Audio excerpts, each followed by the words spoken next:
Hey everyone, how's it going? It's Jewel and Auret here from Hello. Essetino Media, and welcome to the, I keep wanting to say weekly mastermind, but the twice a month mastermind here, episode number 162, and it is now 2024. So happy New Year, everyone who is watching live and on the replay.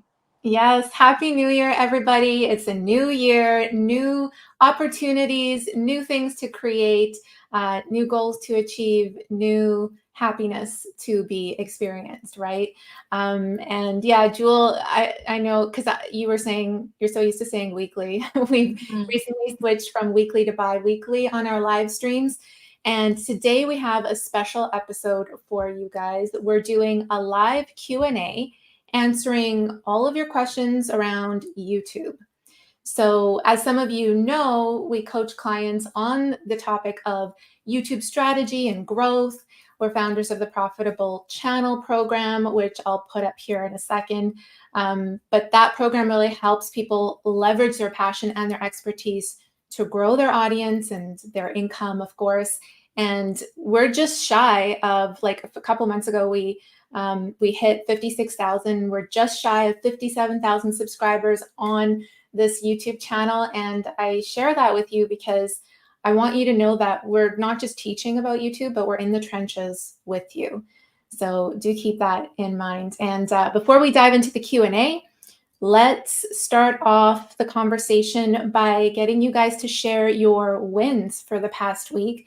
And if you have a YouTube related win, that would be awesome. Just put it in the chats, put it in the comments box. So anything related to hitting a milestone or throwing a video up, you got a video up this past week, you got a really nice comment, maybe you learned something new, whatever that may be, type it into the comments. And if you don't have a channel or anything, that's fine too. Feel free to share a different win as well. And then just a quick side note, Auret, can you check on my Facebook profile to see if it is going live? Because I was having some glitches on my end. Sure, I'll check it out. Yeah, because the stream looks a little bit weird, doesn't it, to you? Weird, how so? Like the people on the numbers, and it's just like blank. Like it's just looking like. No, we have some viewers on here. People are already saying hello, and we have a few comments here. So yeah, I'll take a gander at to see if that's showing up. But in the meantime, let's say hello to some people. Let's get to sharing some of your wins. All right, we have Roland in the house. Hello, good evening, Roland, and Happy New Year. Happy New Year, Roland. And Roland is sharing a win as well right now. Just hit 20,000 subscribers. My goal all year was to reach that milestone. Congratulations, Roland.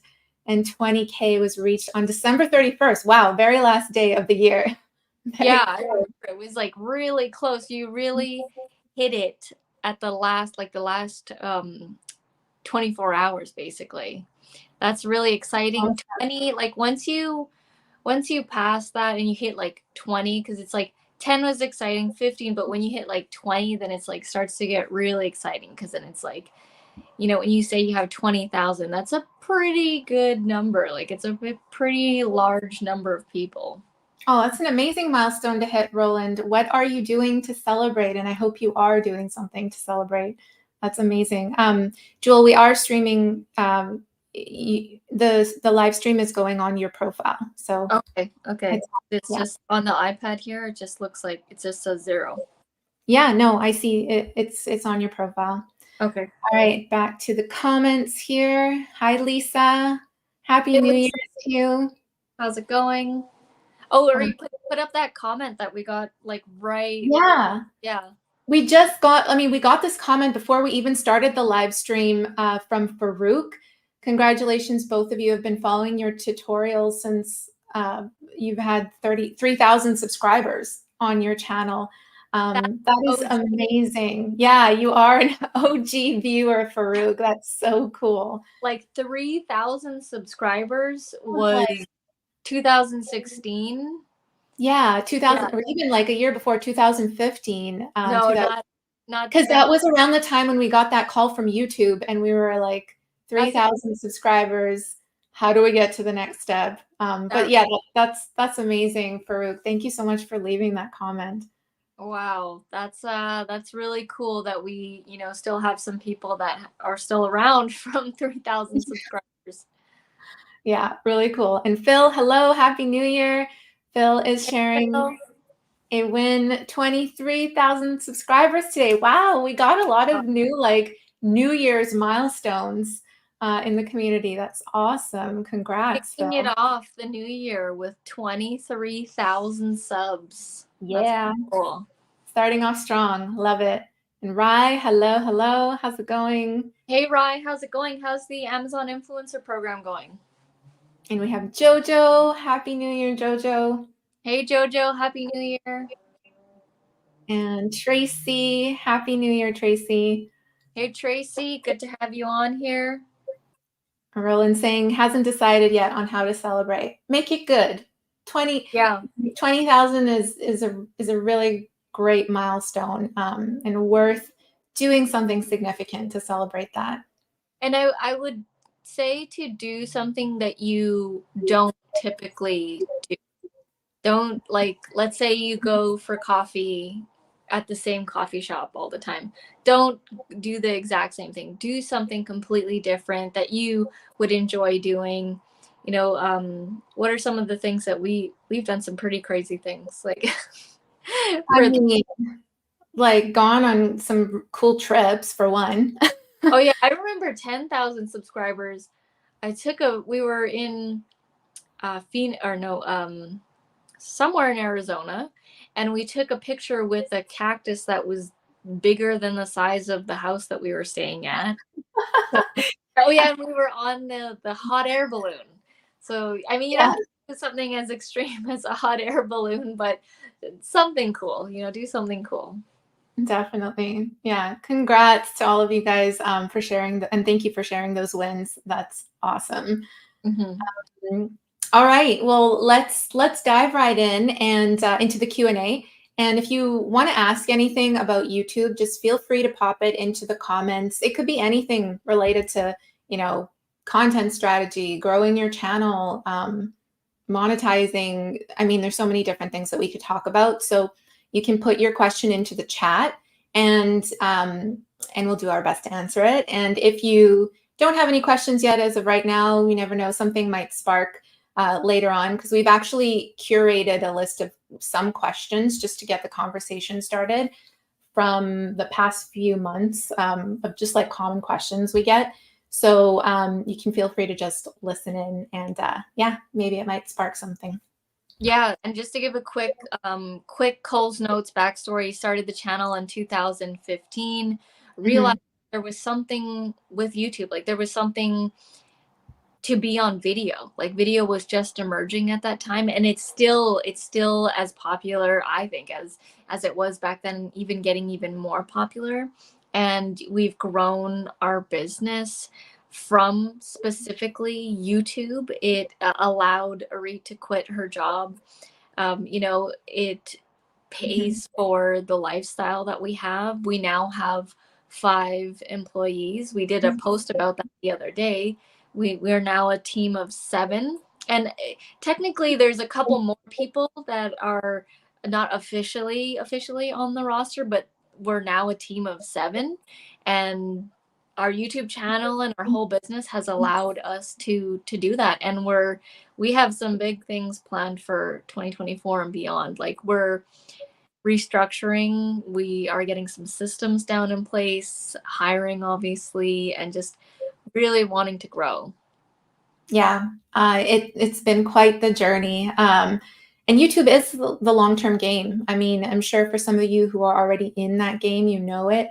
It is a long-term haul, and if you treat it that way, if you treat it like, I'm in this for the long run, for the long game, this is, an asset that I'm really putting every single video, uploading every video is like an asset to add to the channel, and it's going to pay me eventually, then it's going to start to to pour in. It's like pushing a boulder up a hill initially, right? Just getting up there. And then eventually it'll come to a point where you'll start to see more success connected to more success. And it's just like, it's going to snowball down the hill. So yeah, let's get into some of those questions. And I loaded them up in here.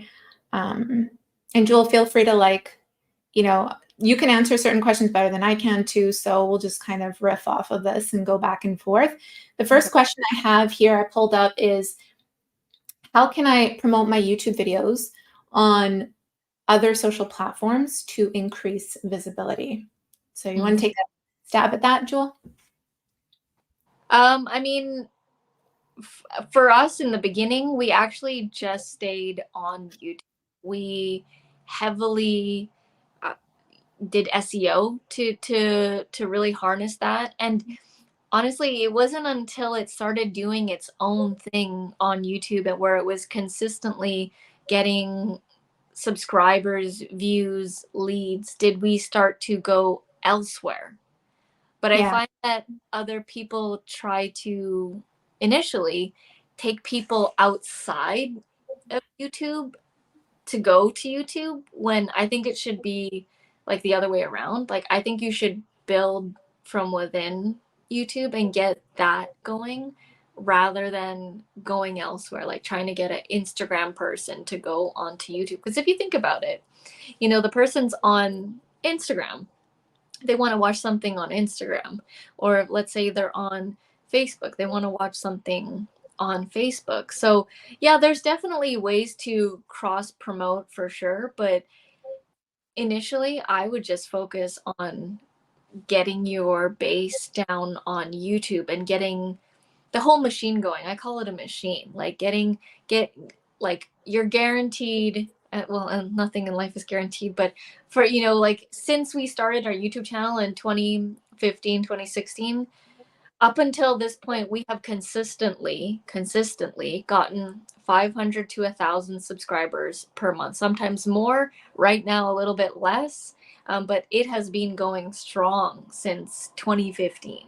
And even our monthly views ranges at the high point 200,000 views per month, at the low point 122,000 views per month, and that happens just consistently. So I would get the conveyor belt going of subs and views from within. That's what I would say. Okay. If someone asks me this question, I would ask them right back, what is your goal? Like, do you want to grow the YouTube channel? Is that your main and only goal? Or do you want to promote your products and services, for example, like something off of YouTube, like a website?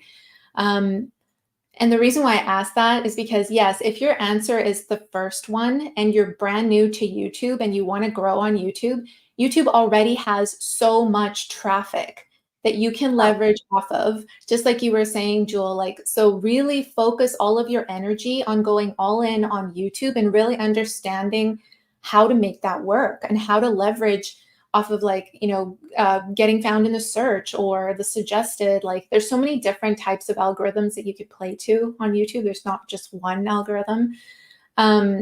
So yes, I totally agree. Go all in on YouTube to really get your visibility going there. But if you want to promote your products and services, that's something different. You can still keep the YouTube channel going, and only if you have capacity to go on another social platform and really start promoting your brand more, because your brand's attached to your message, which is attached to what you offer.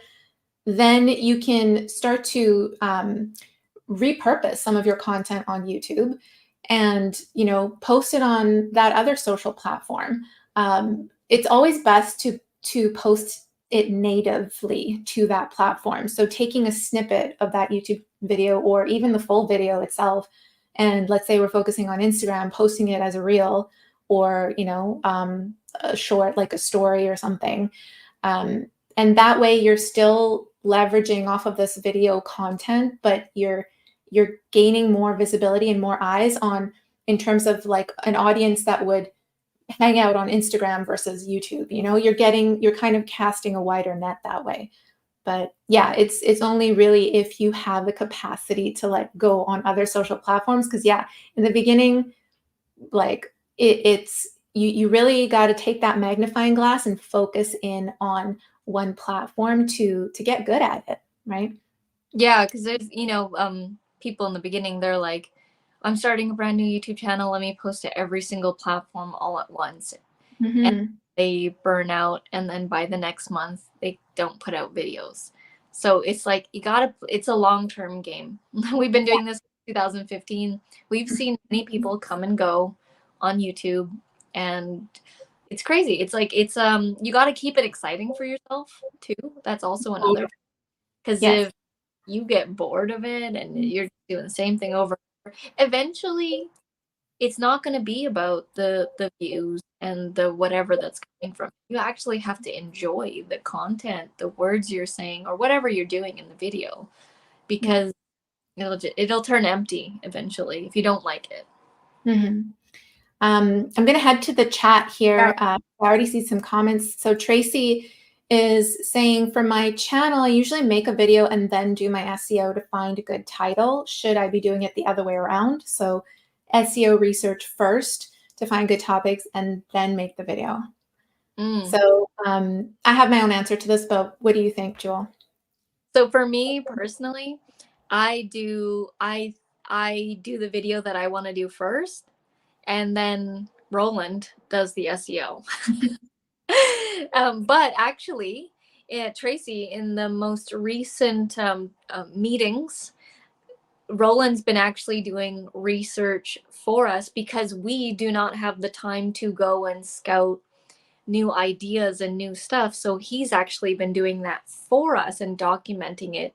So we will be going over to, he's found the idea for us, something that, potentially is a good fit for our channel that we could do. So finding it first, doing the SEO, and then, finding the idea first, filming it, and then he does the SEO. So kind of a hybrid of what you were asking there. But honestly, it really depends. I know there are people that are just going to make the video that they want to make and then they do SEO after, or there's people that really rely on doing the SEO first because they want to know that this is going to be a good score, this is searchable, that kind of thing, and they really bank on that kind of stuff. So it really depends on, what are you going for. After all these years, we're trying this approach with Roland. We're going to try something different. That's, again, you got to evolve. You got to be willing to try new things on your channel. And, I've done it a certain way up until this point, and I'm like, yeah, sure. Well, let's try it a different way. Let's have some new ideas fed to me, and then I'll create some videos on those. And I didn't come up with these newer videos that are going to be coming out.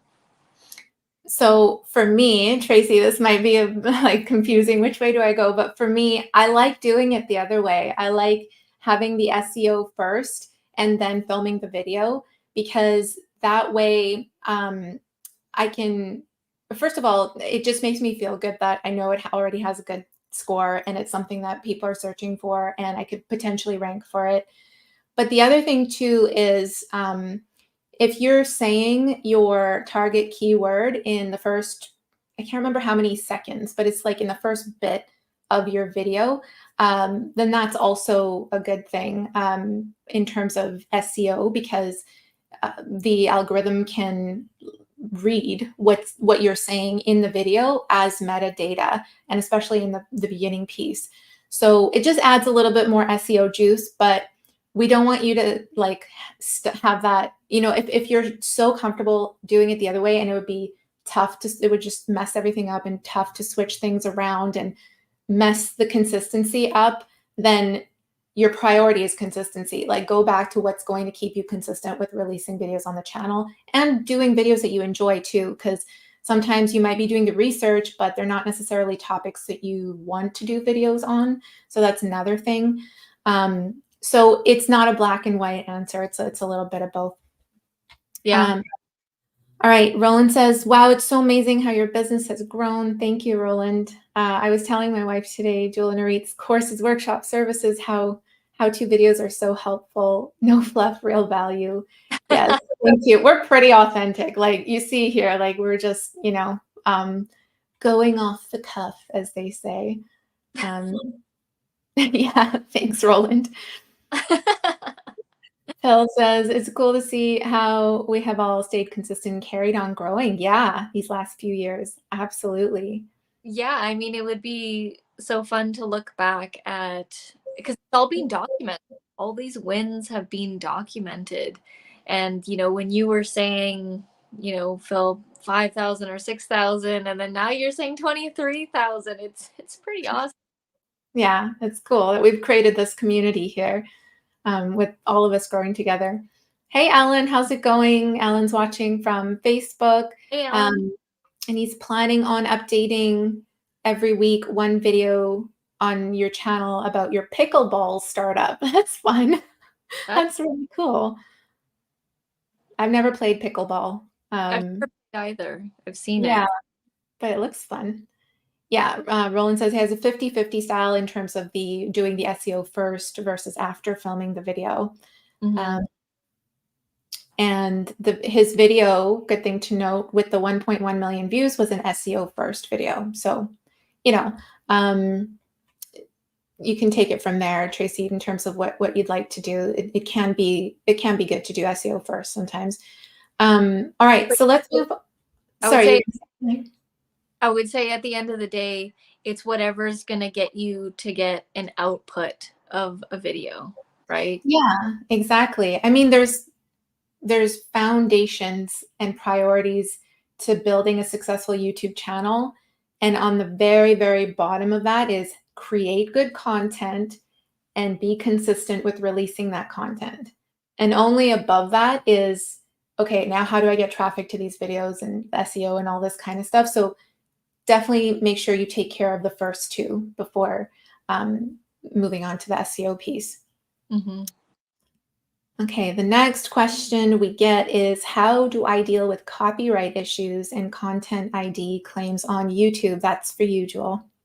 So the first thing is to avoid those things by not using copyrighted stuff. So copyrighted videos or copyright music, things like that. Use those websites, the stock video websites, stock image websites, the stock music websites. I know that there are people that, don't want to pay for a subscription to get, music that they use in their vlogs, and they'll just try and get something for free off of a SoundCloud or something that says that you can use it. But there have been many times, and for me as well, where I found something on SoundCloud. This was years ago, like 2016, 2017, that said, copyright free use, but it wasn't official. Like it was just on SoundCloud. Somebody said, "Oh yeah, you can use this," verbally says it or types it out. And then, I use the song in my video. It's released. I mainly use music for vlogs. And then it gets released, and then years later there's a content ID claim on it because the person has now decided that they want to earn income on it, so they put a content claim on it. And it doesn't necessarily mean that the video gets taken down. It can in some cases, or it might be muted in some cases, but usually they'll share the Google ad revenue with you. But then again, you don't have, control over it now because it's already been released and they change their mind later. So that's why I like to use websites like artlist.ai, where that's a music website with sound effects as well. And they have exclusive contracts with the artists, and they make it very clear to these artists that, once you you give this song to Artlist, you can't go around and say release it on Spotify and it's now like a copyrighted piece of. They have very strict rules because they're like an official company and website. So they want to protect the content creators like us because, we're paying a subscription to these companies to have that protection. So I always tell people, if you're serious about your channel, if you're serious about this, get the proper tools. Don't make it so that there's holes and then things happen and then you just get the foundation falls through, right? So if you need music, I would say get one of those sites. Don't rely on the free stuff. And then if you do have something happen where there is a content claim, a content ID claim, there's a process on YouTube that you actually go through. And I did do a YouTube video where in the past, I used stuff that I thought I could use, but I couldn't use it anymore. So now there's like a content claim on it. And you just have to just go through the process and then say that you acknowledge it. You acknowledge that they're going to take like a portion of whatever this video makes and this and that. And there's just the whole process. YouTube over the years has now made it a lot simpler to get those things sorted out. Or it was just like they just remove your video or strike, but now they're actually a lot more lenient now with that kind of stuff. Yeah, people didn't really know how to handle the copyright legal stuff. Back then, it was this entire gray area of what do I do? And so it was just best for YouTube to take your video down or even your channel down. But luckily, it's not, it doesn't necessarily get to that point like fast. There's a few warnings that you would get beforehand. And Phil says you could also use the YouTube free music library if you want to find free music, right? And also on YouTube, like itself, if you type in free royalty-free music, maybe your genre or whatever, there are videos that allow you to download that music for free. But you've got to really be diligent and I wouldn't trust those. yeah, you got to be careful and like read the descriptions, read the sites, like really read the fine print and make sure you can. But yeah, at the end of the day, like if you just want to be safe, a site like Artlist is going to guarantee that it's okay to use that music. Or of course, YouTube, the music library on YouTube. If you get it from the YouTube library, then YouTube, you can say to YouTube like, "Hey, library," right? Yeah. Yeah. And then we have a conversation in the chat going, Tracy says, I guess I feel like I'm running out of ideas. So want to learn how to find topics in my niche that people are searching for. Roland, are you for hire? There's a conversation for you to start up with. Tracy and Roland, get in touch because Roland's always for hire. Yeah, he's been great help on our channel with the SEO. Yeah, it's been, because it takes a lot of mental space to go and do that. But I would say, Tracy, set aside a time to actually put yourself in that mental state of finding new videos, because I've had that too, particularly with Camtasia. So I've done, I don't know, almost 200 videos on this one software called Camtasia. And yeah, there's been a couple times where I'm like, what the hell do I talk about with Camtasia? I think I've done every single aspect, but I actually haven't. And there's so many times where I just take a moment to get onto YouTube, type into a search, you end up going down a rabbit hole. But I'm like in this mental state of, ideas, Camtasia ideas. And I actually am like, okay, here we go. Ready for some new Camtasia videos. And when you open your mind mentally for that, it's easier to see them rather than, oh, I'm running out of ideas. I'm running out of ideas. And you kind of just close it off to there's no ideas.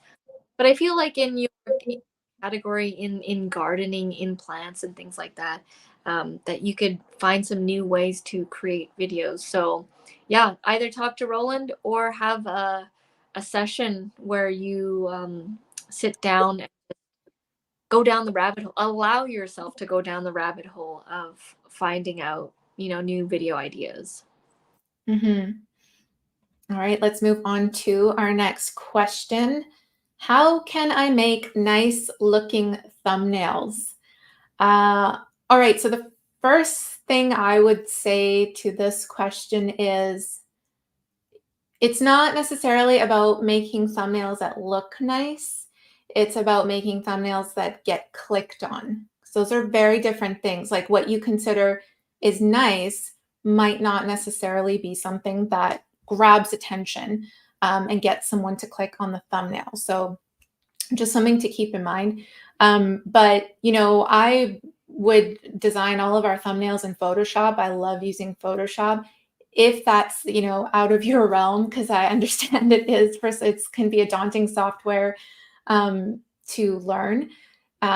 Then I recommend using Canva because they already have a bunch of templates on there that you can use, you can customize, you can repurpose. So start off by using that tool and then also studying what other thumbnails look like on the topics that you create videos on. So, let's say your video is like, let's say, I want to upload a video on getting more YouTube views. And what I'm going to do is go to YouTube, type that into the search and just take a quick look at the thumbnails that's coming up on that first page. What do you notice? If everyone's like going with a black and red theme, go in the opposite direction, go in the purple or blue or yellow, like do something different that's going to grab attention. And definitely, if you are including text on your thumbnail, and you don't necessarily always have to, it depends on what types of videos you create. But if you are putting text on the thumbnail, make sure it's big enough and it stands out and people can read it, because a lot of people browse YouTube on their phones and the thumbnails like end up being super tiny, right? So keep that in mind. Make your text big and easy to read. So stay away from fonts that are like super swirly and I know some of us love using those fonts, but they're really hard to read sometimes. And you want people to instantly get it when they see the thumbnail, rather than try to use mental energy to try and figure out what this thumbnail is trying to say. And try to keep it fewer words as possible as well on the thumbnail. I mean, there's a whole, like, we can talk about thumbnails all day, every day. There's actually a video on the channel with, I think it's five tips to make your thumbnails click worthy. So you can take a look at that video on this channel if you haven't already, because in there I dive deep into and like showing you examples and really studying what makes a great thumbnail. Oftentimes, our YouTube coaching clients or students or whatever, we usually have to tell them to make the text on thumbnails way bigger. Like when it seems like it's way too big, it's probably just right, because like Dorit said, people are looking at their phones. Like the graphic that's on your computer ends up going like the small, and Mhm. so yeah, the bigger the text, the better. And because usually people put it in regular size, and then it's, or they put like a lot of stuff on there, like a lot of text, and then it's difficult to read. Yeah, and really try to study. Like, I know most of us aren't designers or anything like that, but one thing you can really pay attention to is how to create contrast in your thumbnails. So when I say contrast, it's like, how can you make certain elements that you want to stand out? You want to have it stand out, like, for example, the text, or maybe like a focal image that relates to what you're talking about in the video. How can you make those key elements in the thumbnail stand out against the background of everything that's going on in that thumbnail? So just a really simple example of contrast is putting white text on a black background, right? White text immediately stands out, it's easy to read. But, putting, let's say, dark purple text on a black background, there's not going to be enough contrast there. It kind of molds into the background, so it doesn't capture attention as much as white text does. And if we're talking images, maybe if that image doesn't stand out on its own, you might want to add like a shadow, a drop shadow to it, or an outline to make that stand out against the background. So really studying that in what makes the thumbnail great, and just design and content in general, it's going to make you a better thumbnail designer. All right, let's head over to the comments here. All right, Roland's saying, yes, create a system for research. Systems are important, very much so. I mean, creating an entire system around your content creation, like creating videos, publishing them consistently is critical. And that's everything that we teach in the Profitable Channel program, is basically sharing our system with you that we use over and over again to create good content, to keep consistent, to get traffic to them with SEO, and to monetize them. So definitely, yeah, that's good advice, Roland. And I just want to say, for the most part, like what our system that we have been doing for years with the tutorials, the SEO method, consistently, for the most part, is pretty much the same. I mean, yes, we've amped it up with, our video quality. We have a videographer now, but our screencast recordings, they're the same now as they were in 2016, 2017, because it still works. It's still doing screencast recordings in that exact way, getting straight to the point, teaching someone something, and then doing a soft sell at the end. It still works, and it's, I mean, the simpler you can keep your YouTube system, the better, because then you can stay in the game longer, and then you can introduce other things like other streams of income incorporated with your channel. Yeah, absolutely. Travelmatic, Happy New Year. Hello, hello. Happy to see you on here. And Braden, Happy New Year as well. Hey Braden, how's it going? How is your that printer you got, the 3D printer? And Roland's giving a good tip here. Keep the thumbnail as simple as possible. Yes, so don't try to add so many different images and pieces and text and everything on the thumbnail. Try to keep it as simple as possible. A picture can say 1,000 words, as the saying goes. And so people can get it instantly if you have the right image. And if you have, 2 or 3 words, or we try to keep it under 6 words.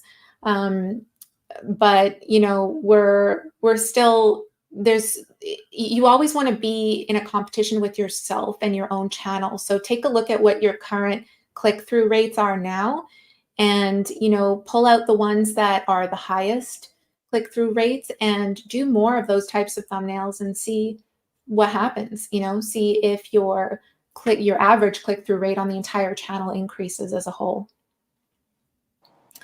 And Rai is asking, do we A/B test our thumbnails? No. We have in the past. Go ahead. We have in the past with TubeBuddy's Legend license, but honestly, I found it to be too time consuming to create 2 different kinds of thumbnails. And then I know that you need to create 2, and then you load it up and then it chooses the one. So we did do it for a very, very short amount of time. Again, we're constantly like calculating our time versus output. Is this worth it? This is not. So we found it to not be as advantageous. I mean, when we do A/B testing, it's with landing pages. We do A/B testing with landing pages when we're trying to sell like a course or enroll people in something. We'll do 2 different. We'll do changes on it where we'll remove an image, or we'll just have this, or we'll change the title, or we'll change the text. So that's where we mainly do our A/B testing. Yeah, so we don't currently do that now, but yeah, TubeBuddy has an A/B testing tool. If anybody here is watching and you've used it before, just put into the comments and let us know, what your experience with it has been. I haven't dabbled in too much in it myself. You gotta have to like kind of pick your fight, if that makes sense, right? What do you really, what are you prioritizing? Because we only have so much time in a day. So, but if you have the capacity to do that, like, by all means, we should be A/B testing like absolutely everything, if we can, and that way we're able to collect data, know what works, etc. But yeah, it's a lot. It's a lot to take on. And with the amount of videos that we release per week on tutorials, I don't really see Like, I mean, maybe I would do A/B testing on a video that's doing really well, but if I was like a Mr. Beast channel or, one of those documentary type channels, yeah, I would do A/B testing where you release one video, like one crazy production styled video. I would do it on that, but not for our tutorials. I don't think it's worth it. Yeah, for us, it's like just pumping them out quantity, but still obviously giving a ton of value in the videos. Roland says he's tried it twice, time consuming, and the difference in performance on my thumbnails weren't worth the effort. That's good feedback, Roland. Thank you. Yeah, I'd rather use that energy to create a new video that has the potential to go viral. Yeah. Okay, next question. How can I leverage YouTube ads to reach a wider audience? Jewel, you want to take that? We actually just released a blog post that we sent out to our lists that shared Jewel's video on this topic. So yeah, go ahead, Jewel. Is this the promotions tab? Yeah. Okay, yeah. So I did a whole video and experiment on the promotions tab. And I wouldn't say it's to reach a wider audience, but to get sales and leads. You know what I mean? Like it with these we ran, so YouTube has this promotions tab where you can directly and easily promote one solo video, and you can do $20, you can do $100. I usually go at least $100 just so that it gets enough going, because if you do like a $5 or $10, it's not going to be enough of YouTube's juice to get going. So I usually do $100, and I always do them on videos that I know are going to make me money. So I do them on our Learn Worlds videos because I already had data from our YouTube channel telling us that these videos are good, because I'm seeing that we get leads organically from them, where Arita's talking about the Learn Worlds website, and people then go onto our website and book, and we ask them, what videos have you seen? And they constantly tell us they're seeing these Learn Worlds videos. And so I wanted to accelerate that. And that's why in the video, you'll hear me say, like, gather your data first on your channel and then run the ads on the videos that you're basically lighting a match to, right? So 3 times now, or maybe 4 times now, we've run ads to the exact same Learn Worlds video, because every time I spend $100 on it, we get leads or we get affiliate sales from Learn Worlds. And Learn Worlds has an amazing affiliate program. I think we average about 500 US to 1200 US a month on Learn Worlds, just from the Affiliate. affiliate sales from these videos. And when we run promotions on those videos, we get people booking calls, and then Auret gets on the call, which requires further effort to sell them on a course creation thing. And that can range from $1,000 to $10,000 plus. And you'll see all the data in there. I can't remember. Once I record a video, the data is just released my head. But basically, we made sales. We've made 4 figures on there. We're about to do another one this week because someone saw our Learn Rules video again. So run ads on videos where you're going to get something out of it. And it wouldn't say just subscribers, because unless you're just really wanting to get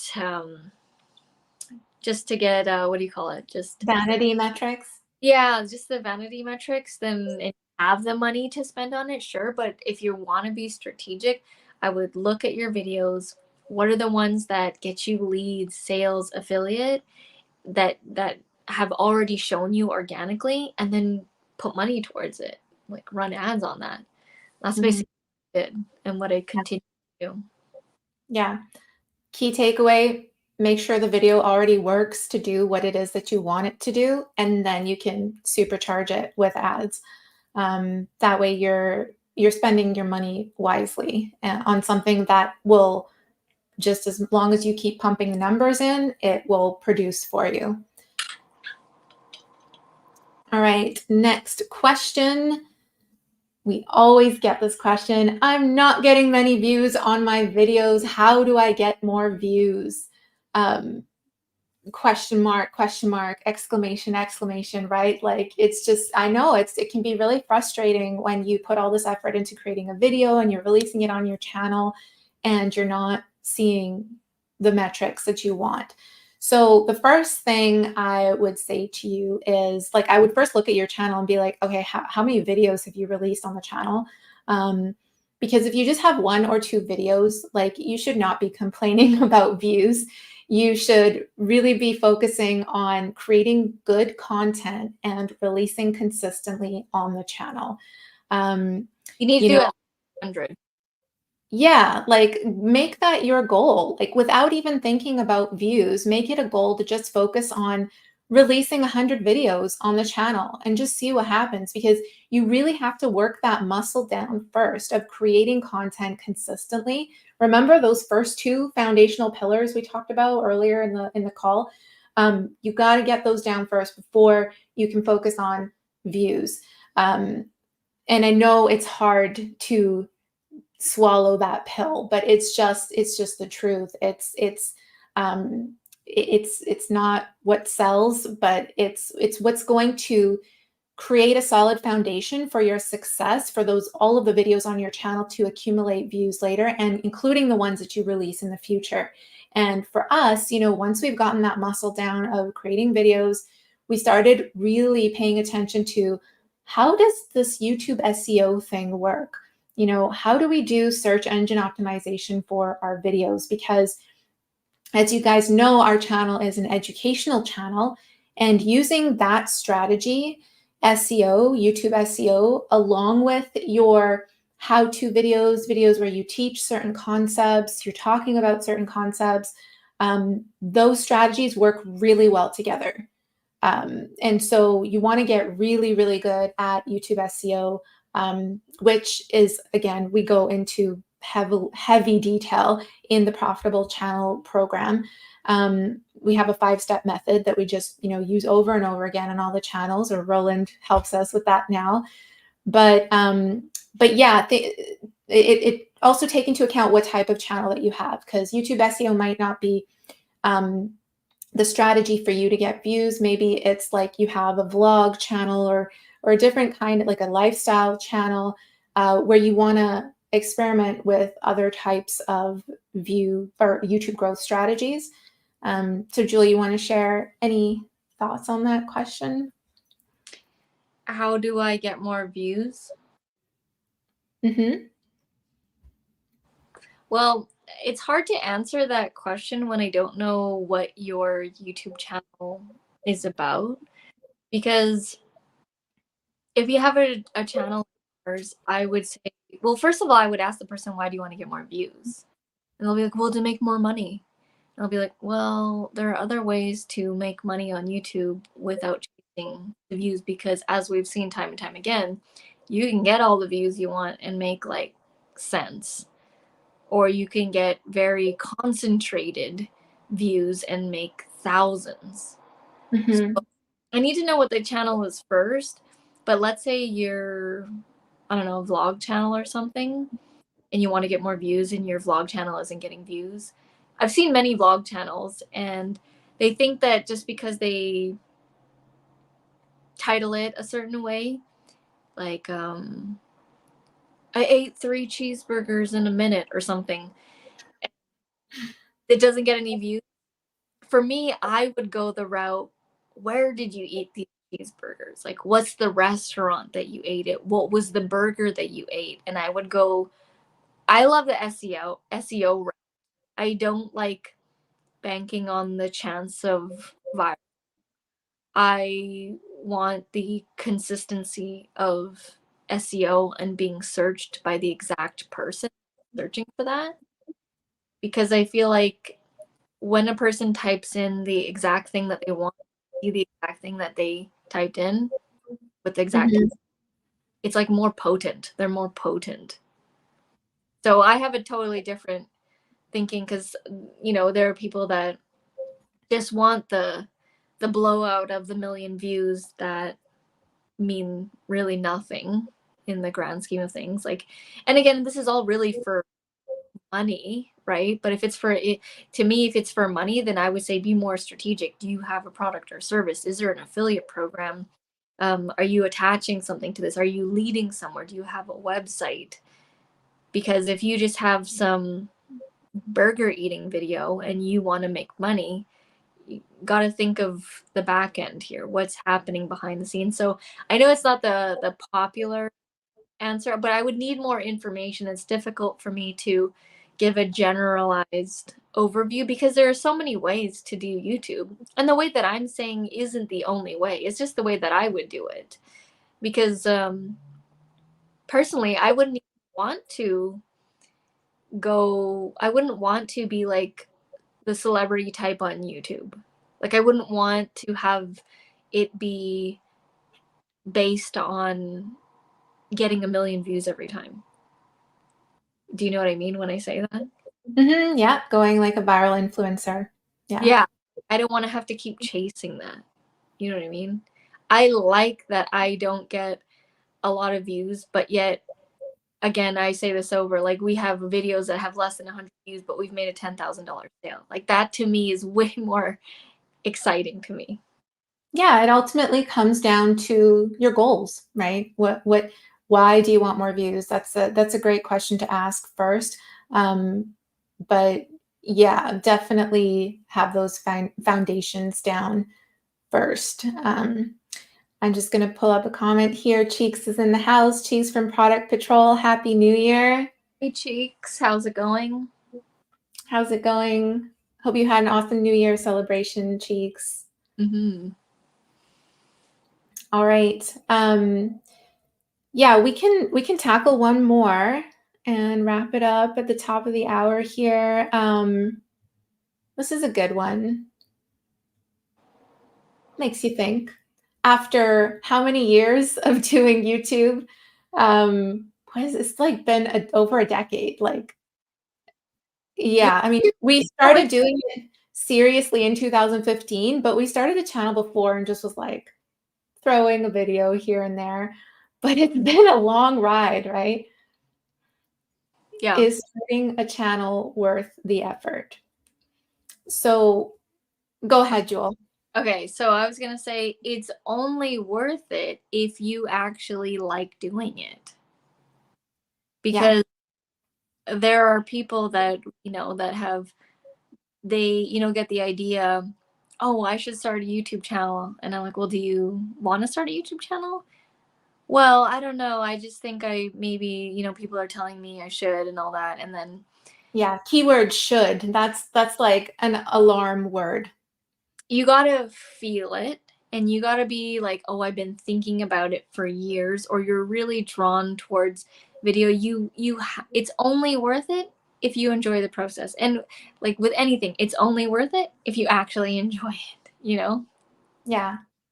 Yeah, I agree with you.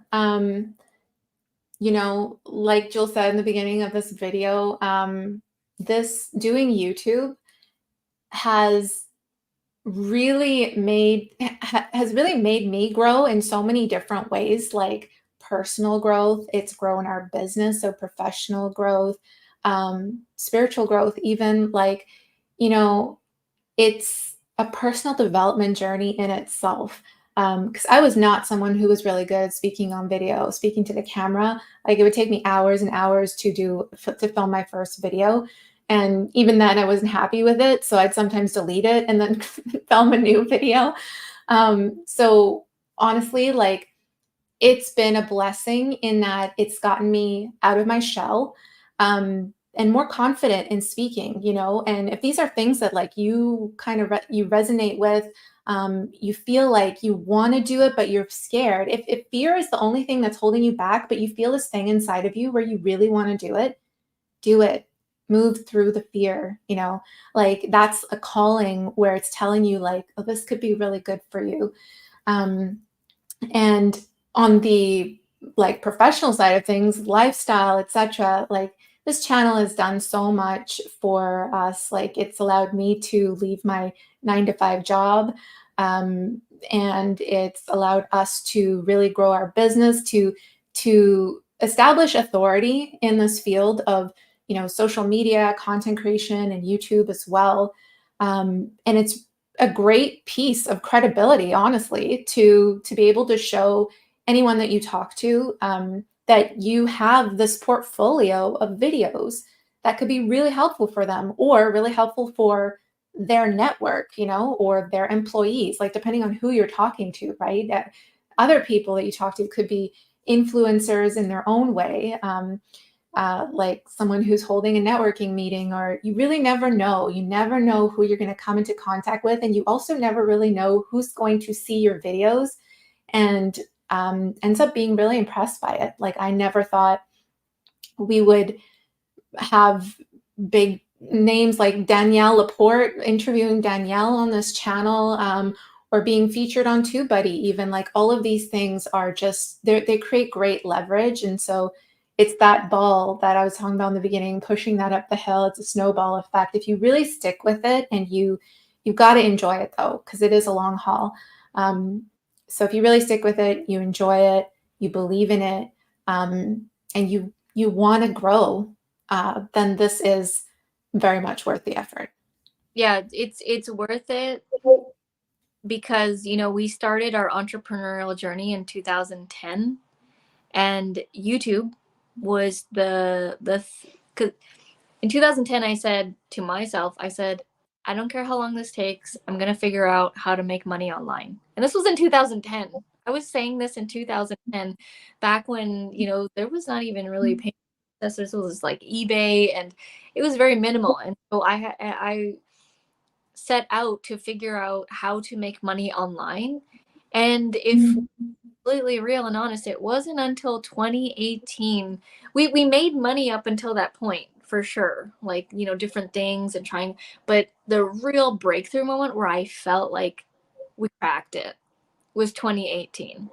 And it was YouTube. It was with YouTube, and I was like, we did it. Not understand everything, but like No way. money online with YouTube. Like we've cracked We it. cracked the code. Yeah, we figured it out, enough to make us happy. But of course, there's always more room for growth. There will, like, I don't think we'll ever know absolutely everything there is to know about YouTube. It's constantly changing every time as well, right?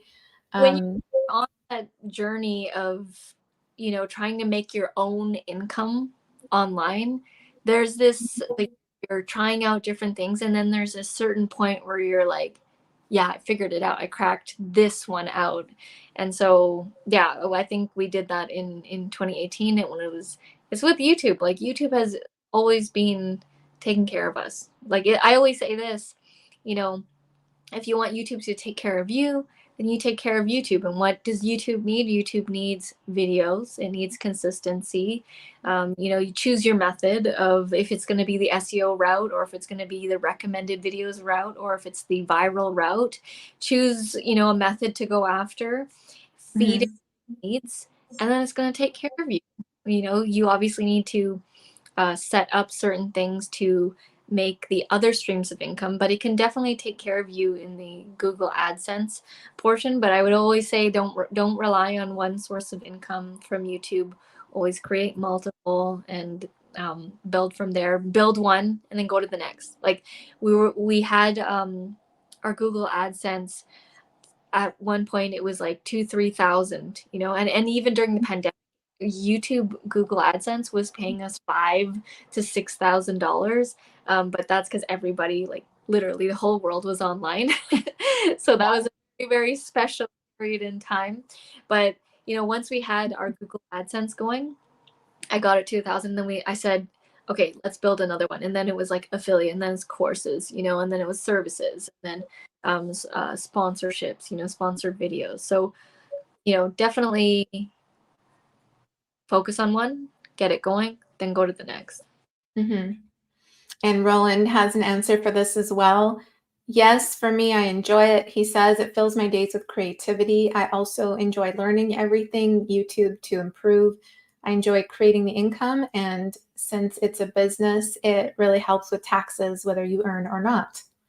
Mm. Yes, really great points, Roland. It really just depends on your perspective and how you see YouTube. You know, if you're going to see YouTube as a chore, as like, oh, I have to create another video, like, you know, it I don't think you're going to last very long because it's just going to be a painful for you. And um, obviously, we don't want to do things that cause pain. Like, so yeah, it really depends on the lens in which you see YouTube and how you personally and professionally feel like you benefit from it. Mm-hmm. There's a question from Phil about Mhm. the Yeah, I just saw that. Did anyone else notice that the recommended channels page in YouTube has disappeared? on the homepage. Are you talking about the like on your own channel, uh, like any given YouTube creator can recommend certain channels? Is that what you're talking about, Phil? Or on the homepage. Yeah, or on the YouTube homepage? Yeah. Let us know. I'm always trying to figure out YouTube, but it seems to change too fast for me to keep up. Yeah. Yeah. I there, you know, like when shorts came out and when this came out, and the thing with that kind of stuff, because it's not going to stop, is just, you know, keep your eye on things, keep a pulse on it, you know, tune into other things that are going to tell you about it, like maybe us, you know. But I would say don't get too wrapped up. Like, as long as you're happy with your channel and you're being consistent, you're putting out the stuff. It's like when everybody was like, you gotta be on TikTok, you gotta be on TikTok. And it's like, no, I don't need to be on TikTok. You know what I mean? Like, you don't need to know everything to be successful with whatever it is you're doing, right? Mhm. Like, there's still so many things on YouTube that, you know, we're not a part of or we're not doing. And it's okay. You know, it's okay that you don't know everything about it. You know enough to get your viewership going, get your Google AdSense, get subscribers, and as long as you know the basics, because a lot of people get caught up in all the feathers that are flying around everywhere, and you just need to just pick and choose. You have to pick, like Auret said, you have to pick your battles, pick and choose things to go for. You can't do everything, you know. Mhm. Yeah. So Yeah, pick your fight. Like, if you're one to still be struggling with the foundations, which I don't think you are, Phil. Like you're doing really well. Um, but if you are, like, that's where your focus should be. Um, and your next step after that is to systemize the foundation, systemize content creation, scheduling videos, all that kind of stuff, so that it doesn't take you as long as it does right now.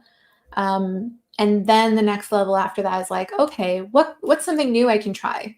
You know, yeah, maybe it's shorts, maybe it's, you know, doing community posts, like whatever that new thing is for you, then you can divert your attention to that. Just take it one step at a time, is my personal advice.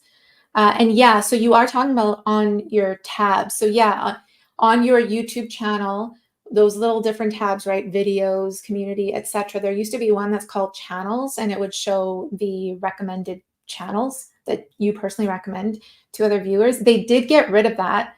Um, but you can create a, like, you know, when you feature playlists on your homepage, on your channel homepage, and you can create like you can add sections, right? Um, Featuring a playlist is a section, featuring like certain videos is a section, and then there's one option to feature recommended channels that you can add to your homepage if you want those to show up there. We have that on ours, and so like if you go to our YouTube channel, actually, and scroll down all the way to the very bottom, you'll see our recommended YouTube channels. it's outdated. Yeah, I mean, we haven't updated that in a long time, but But we still recommend them because one is mine, one is yours, and one is Roland's. Yeah. So we Like the stock footage channel I tried to make. yeah, I remember that. I know. So that's another, me trying out something, because I knew how at the time stock footage was in, right? And this was before all those sites came. And this is when I had a big ass DSLR camera, and anywhere I would go, I would film something that I thought would be a good B-roll, right? Good stock footage. It could have been a waterfall. It could have been a puddle. Like it could have been stuff at Disney. Like there was so many different things that I just randomly filmed. And I was like, I was trying to make Google AdSense revenue from that channel. Yeah, I mean, there's these new creative projects that we start and realize, oh, okay, that was just, it was just a spark and a flame and I wanted to follow it, but I should really be paying attention over here, or you just find that you don't like it anymore, or Yeah, I'm glad I did it. I uploaded, I don't know how many videos, at least 100, I think. And then I realized that one, the process of carrying the camera around and then taking the footage and then uploading it, I just wasn't enjoying it. So, yeah. But I'm Roland says, I still film with my cell phone. It seems to work. Very simple YouTube method for me. After 4 years, I just got a cordless mic and my son had to buy it for me. Well, there you go, right? You don't need to break what's the saying? You don't fix what's not broken. yeah, like Something like that. your channel is making what, 2,000+ a month with a cell phone and a corded mic. Amazing. There's people that will never get to 2,000 Google ads, because Yeah, there's people struggling. they haven't cracked that Google AdSense YouTube money code.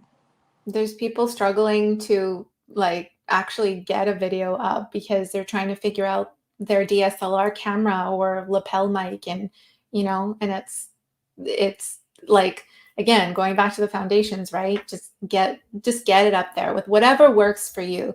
And that's what we've really learned over the years is like, if someone's saying, even us, like, you're listening to what works for us, like, you can try it out, but if it doesn't work for you, try something else out, because what everyone is saying, it's not necessarily going to work for you. You won't necessarily resonate with it. And so there's just like going to be this blockage of energy that is going to stand in the way from it actually creating success for you. So yeah, just keep that in mind. Try lots of things, see what you gravitate towards, because there's so many different ways that work, so many different success strategies. Yeah, there's so many different ways, but what everybody has to do is be consistent with all the different ways. So you could do one channel one way, one the other way, but what they all have in common is they're just consistent. So do the same thing over and over again. Yeah. The key ingredient. Yes. All right, guys. We'll wrap it up here. Oh, we have one more comment here from Madhu Shan. Hello. Ooh, cool logo. I like your infinity logo with like the 2 clocks time loop. That's very cool. Very happy to see how you guys recovered from the Fiverr tragedy. Yes, I know. That's like that video is still getting views. That's crazy. It's like a crack in our timeline, that it marked something very epic and massive in our journey. I was just going to say, I think that happened. When did that happen? 2017, 2018, around there. I think it happened in 2018. Maybe it created more capacity for us to spend more time on YouTube. Everything is all connected. When Fiverr crashed and we lost all that income, we were doing like, I think at our peak, like 7,000 or 8,000 a month on Fiverr, which is a lot. Like there's so many customers you're dealing with and timelines and all that. When we lost that, it freed up so many things. And then we were like, what's working? What has always stayed true? And then we were always like, it's YouTube. It's always been YouTube. It's often right in front of your face. So It was Totally.